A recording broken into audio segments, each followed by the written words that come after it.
दोस्तों स्वागत है आप सभी का अमेजिंग ज्ञान पॉइंट स्टडी प्लेटफॉर्म पर। आज के वीडियो में हम फिजिक्स के टॉप 30 बेसिक क्वेश्चंस का रिवीजन करने वाले हैं। दोस्तों ये आसान प्रश्न सभी एग्जाम के लिए अति महत्वपूर्ण है। तो इन 30 प्रश्न में से 20 से अधिक तो आपको पता ही होना चाहिए। तो चलिए दोस्तों बिना देरी के हम सभी पहले क्वेश्चन से वीडियो को स्टार्ट करते हैं। साथियों वीडियो का पहला क्वेश्चन है, किसी नेत्र का निकटतम बिंदु क्या है? तो ऑप्शन बी 25 सेंटीमीटर इसका राइट आंसर हो जाएगा। दोस्तों एक सामान्य मनुष्य की आंख किसी वस्तु को 25 सेंटीमीटर से लेकर अनंत दूरी तक देख सकती है, इसे आप याद रखिएगा। दूसरा क्वेश्चन है, किलोवाट घंटा किसका मात्रक है? तो साथियों ऑप्शन बी किलोवाट घंटा ऊर्जा का मात्रक है। आपने विद्युत बिलों में देखा होगा कि विद्युत ऊर्जा के खपत को किलोवाट घंटा में मापा जाता है, जिसे साधारण भाषा में यूनिट भी कहा जाता है, इसे आप याद रखिएगा। किलोवाट घंटा ऊर्जा का मात्रक है और इसे यूनिट भी कहते हैं। नेक्स्ट है, निकट दृष्टि दोष वाले व्यक्ति के चश्मे में कौन सा लेंस लगता है? साथियों सर्वप्रथम हम बात करें निकट दृष्टि दोष की, तो निकट दृष्टि दोष एक आंख का रोग है जिसमें दूर की वस्तुएं नहीं दिखती है। ध्यान रखिएगा कि निकट दृष्टि दोष में दूर की वस्तुएं नहीं दिखती हैं और इसके उपचार के दौरान निकट दृष्टि दोष वाले व्यक्ति के चश्मे में अवतल लेंस का उपयोग किया जाता है। ऑप्शन बी इसका राइट आंसर हो जाएगा। याद रखिएगा कि निकट दृष्टि दोष वाले व्यक्ति के चश्मे में अवतल लेंस का उपयोग किया जाता है। साथियों अब हमारा चौथा क्वेश्चन है, चुंबकीय क्षेत्र का मात्रक क्या होता है? दोस्तों क्वेश्चन अति महत्वपूर्ण है। बात करें अगर चुंबकीय क्षेत्र के मात्रक की, तो इसका SI इकाई यानी SI मात्रक टेस्ला हो जाएगा। ऑप्शन बी आपको याद रखना है, चुंबकीय क्षेत्र का मात्रक टेस्ला हो जाएगा। साथियों अब हमारा पांचवा क्वेश्चन है, डायनमो से किस प्रकार की धारा प्राप्त होती है? दोस्तों डायनमो, जिसे आमतौर पर जनरेटर कहा जाता है, इससे उत्पन्न होने वाले करंट को दिष्ट धारा या डायरेक्ट करंट कहते हैं। तो ऑप्शन ए दिष्ट धारा इसका राइट आंसर हो जाएगा। डायनमो से दिष्ट धारा यानी डायरेक्ट करंट प्राप्त होती है। नेक्स्ट है, विद्युत चुंबकीय प्रेरण की खोज किसने की थी? तो साथियों ब्रिटिश वैज्ञानिक माइकल फैराडे के द्वारा इलेक्ट्रोमैग्नेटिक इंडक्शन की खोज की गई थी। Option B option C Faraday इसका राइट आंसर हो जाएगा, इसे भी आप याद रखिएगा। इलेक्ट्रोमैग्नेटिक इंडक्शन की खोज ब्रिटिश वैज्ञानिक माइकल फैराडे के द्वारा की गई थी। साथियों अब हमारा सातवां क्वेश्चन है, सौर सेल बनाने के लिए किस धातु का उपयोग किया जाता है? तो दोस्तों सोलर पैनल या सौर सेल बनाने के लिए सिलिकॉन धातु का उपयोग किया जाता है। ऑप्शन बी आपको याद रखना है, सौर सेल या सोलर पैनल बनाने के लिए सिलिकॉन धातु का उपयोग किया जाता है। आठवां क्वेश्चन है, निम्न में से किसका उपयोग खाना बनाने वाले ईंधन के रूप में नहीं किया जा सकता है? आपके ऑप्शंस हैं LPG, biogas, CNG। Option D है कोयला। तो दोस्तों ऑप्शन सी CNG इसका राइट आंसर हो जाएगा। CNG गैस हवा से भी हल्की होती है और यही कारण है कि इस गैस का इस्तेमाल कुकिंग के लिए नहीं किया जाता है। नेक्स्ट है, प्रकाश वर्ष किसकी इकाई है? साथियों बात करें अगर प्रकाश वर्ष की, तो प्रकाश के द्वारा एक वर्ष में तय की गई दूरी को प्रकाश वर्ष कहा जाता है और यह दूरी लंबाई की इकाई है। जिस प्रकार से छोटे लंबाई को मीटर में मापा जाता है, उसी प्रकार से बड़े लंबाई या दूरी को प्रकाश वर्ष में मापा जाता है, इसे आप याद रखिएगा। प्रकाश वर्ष दूरी की इकाई है। साथियों अब हमारा 10वां क्वेश्चन है, रॉकेट किस सिद्धांत के आधार पर कार्य करता है? तो ऑप्शन सी संवेग संरक्षण आपको याद रखना है। रॉकेट संवेग संरक्षण के सिद्धांत पर कार्य करता है। साथियों अब हमारा 11वां क्वेश्चन है, आर्किमिडीज का नियम निम्नलिखित में से किससे संबंधित है? तो ऑप्शन सी प्लवन का नियम इसका राइट आंसर हो जाएगा। आर्किमिडीज का नियम प्लवन के नियम से संबंधित है। इसका सरल उदाहरण है, जहाज समुद्र में तब तक तैरता है जब तक कि उसके द्वारा विस्थापित यानी हटाए जाने वाले पानी का वजन उसके वजन के बराबर हो। साथियों अब हम अपने 12वें क्वेश्चन की बात करें, तो 12वां क्वेश्चन है, दूध से क्रीम निकालने में कौन सा बल लगता है? ऑप्शन सी इसका राइट आंसर हो जाएगा। साथियों मथने पर मलाई से दूध अलग हो जाती है और यह अभिकेंद्री बल के द्वारा होता है। नेक्स्ट है, चाबी भरी घड़ी में कौन सी ऊर्जा होती है?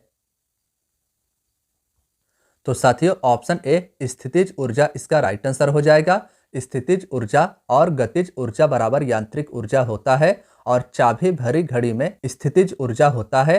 साथियों याद रखिएगा कि स्थितिज ऊर्जा और गतिज ऊर्जा बराबर यांत्रिक ऊर्जा होता है, यानी मैकेनिकल एनर्जी बराबर kinetic energy plus potential energy.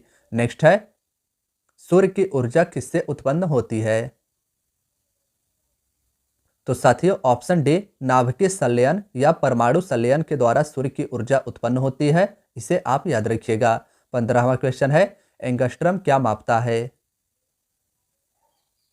साथियों एंगस्ट्रम लंबाई मापने की छोटी इकाई है और एंगस्ट्रम के द्वारा तरंग दैर्घ्य को मापा जाता है। ऑप्शन ए आपको याद रखना है, एंगस्ट्रम के द्वारा तरंग दैर्घ्य को मापा जाता है। नेक्स्ट है 16वां क्वेश्चन, ऊष्मा का सबसे अच्छा चालक क्या है? साथियों बात करें अगर ऊष्मा की, तो ऊष्मा का सबसे अच्छा चालक धातु होते हैं और इनमें से सर्वोत्तम होती है चांदी। चांदी ऊष्मा का सर्वोत्तम चालक है। और ऊष्मा के बैड कंडक्टर की बात करें तो साथियों बैड कंडक्टर यानी कुचालक प्लास्टिक, लकड़ी, रबर आदि होते हैं। नेक्स्ट है, ध्वनि का वेग अधिकतम किसमें होता है? तो दोस्तों ऑप्शन ए लोहा इसका राइट आंसर हो जाएगा। ध्वनि की गति सबसे अधिक ठोस में होती है, फिर तरल में होती है और फिर गैसों में होती है। लोहे में ध्वनि का वेग सर्वाधिक होता है ठोस होने के कारण, इसे आप याद रखिएगा। साथियों अब हमारा 18वां क्वेश्चन है, नेत्रदान में दाता की आंख के किस हिस्से को प्रत्यारोपित किया जाता है? तो साथियों नेत्रदान में डोनर के कार्निया वाले हिस्से को ट्रांसप्लांट किया जाता है। ऑप्शन बी इसका राइट आंसर हो जाएगा। नेत्रदान में डोनर के द्वारा कार्निया वाले हिस्से को ट्रांसप्लांट किया जाता है, इसे आप याद रखिएगा। 19वां है, प्रकाश की गति किसके बीच से जाते हुए न्यूनतम होती है? साथियों बात करें अगर इस क्वेश्चन के आंसर की, तो प्रकाश की चाल या गति सबसे कम ठोस में होती है और सबसे अधिक की बात की जाए तो प्रकाश की चाल सबसे अधिक निर्वात में होती है। आपके स्क्रीन पर प्रकाश के चाल को घटते हुए क्रम में दिखाया गया है, तो इस क्वेश्चन का ऑप्शन सी कांच इसका राइट आंसर हो जाएगा। याद रखिएगा कि प्रकाश की चाल सबसे अधिक निर्वात में होती है और प्रकाश की चाल सबसे कम ठोस में होती है। नेक्स्ट क्वेश्चन है, तड़ित चालक का आविष्कार किसने किया था? साथियों बात करें अगर तड़ित चालक की, तो तड़ित चालक को ऊंचे भवन के छत पर भवन की रक्षा के लिए लगाया जाता है और इसका आविष्कार बेंजामिन फ्रैंकलिन के द्वारा किया गया था। तो ऑप्शन बी इसका राइट आंसर हो जाएगा। तड़ित चालक का आविष्कार याद रखिएगा बेंजामिन फ्रैंकलिन के द्वारा किया गया था। 21वां है, प्रत्यावर्ती धारा को दिष्ट धारा में परिवर्तित करने वाली युक्ति को क्या कहते हैं? साथियों एसी को डीसी में बदलने में परिवर्तित करने वाली आइडिया को रेक्टिफायर कहते हैं। ऑप्शन ए इसका राइट आंसर हो जाएगा। याद रखिएगा कि प्रत्यावर्ती धारा यानी एसी को डीसी में यानी दिष्ट धारा में परिवर्तित करने वाली युक्ति को रेक्टिफायर कहा जाता है। नेक्स्ट है, बिजली के पंखे की गति बदलने के लिए प्रयुक्त साधन कौन सा है? तो दोस्तों ऑप्शन सी रेगुलेटर इसका राइट आंसर हो जाएगा। बिजली के पंखे की गति बदलने के लिए प्रयुक्त साधन रेगुलेटर है। नेक्स्ट क्वेश्चन है, नाभिकीय रिएक्टर में भारी जल का प्रयोग किस रूप से किया जाता है? साथियों परमाणु रिएक्टर में भारी जल यानी D2O का उपयोग मंदक के रूप में किया जाता है। ऑप्शन सी इसका राइट आंसर हो जाएगा। याद रखिएगा कि नाभिकीय रिएक्टर या परमाणु रिएक्टर में भारी जल यानी D2O का उपयोग मंदक के रूप में किया जाता है। नेक्स्ट है, एक जूल में कितने कैलोरी होते हैं? साथियों बात करें अगर जूल की, तो जूल ऊर्जा की एक इकाई है और एक जूल में लगभग 0.24 ग्राम कैलोरी होता है। तो इन ऑप्शंस में से ऑप्शन सी आपको याद रखना है। एक जूल बराबर 0.24 ग्राम कैलोरी होता है और जूल ऊर्जा की एक इकाई है, इसे भी आप याद रखिएगा। 25वां है, न्यूटन की गति का प्रथम नियम क्या कहलाता है?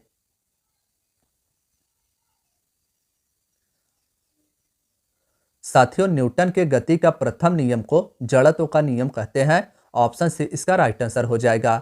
आसान भाषा में समझे तो न्यूटन के गति का प्रथम नियम यह कहता है कि जो वस्तु विराम अवस्था में है वह विराम अवस्था में ही रहेगी और जो वस्तु गतिमान है वह गतिमान ही रहेगी जब तक उस पर कोई भी बाहरी फोर्स ना लगाया जाए। साथियों, अब हमारा 26वां क्वेश्चन है, लैंप की बत्ती में तेल किस कारण से चढ़ता है? तो साथियों, ऑप्शन बी केशिकत्व क्रिया इसका राइट आंसर हो जाएगा। केशिकत्व क्रिया या कैपिलरी क्रिया के द्वारा लैंप की बत्ती में तेल चढ़ता है। साथियों, अब हमारा 27वां क्वेश्चन है, आकाश का रंग नीला क्यों प्रतीत होता है? तो साथियों, ऑप्शन बी इसका राइट आंसर हो जाएगा।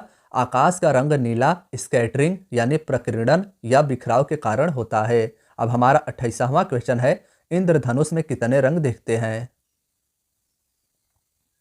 साथियों, बात करें अगर इंद्रधनुष की तो वर्षा के बाद आसमान में इंद्रधनुष मुख्यतः दिखाई देता है वर्षा के बूंद के अपवर्तित या परावर्तित होने के कारण, और इंद्रधनुष में मुख्यतः 7 रंग होते हैं। तो ऑप्शन ए इसका राइट आंसर हो जाएगा। याद रखिएगा कि इंद्रधनुष में मुख्यतः 7 रंग होते हैं। नेक्स्ट है, मृगतृष्णा बनने का क्या कारण है?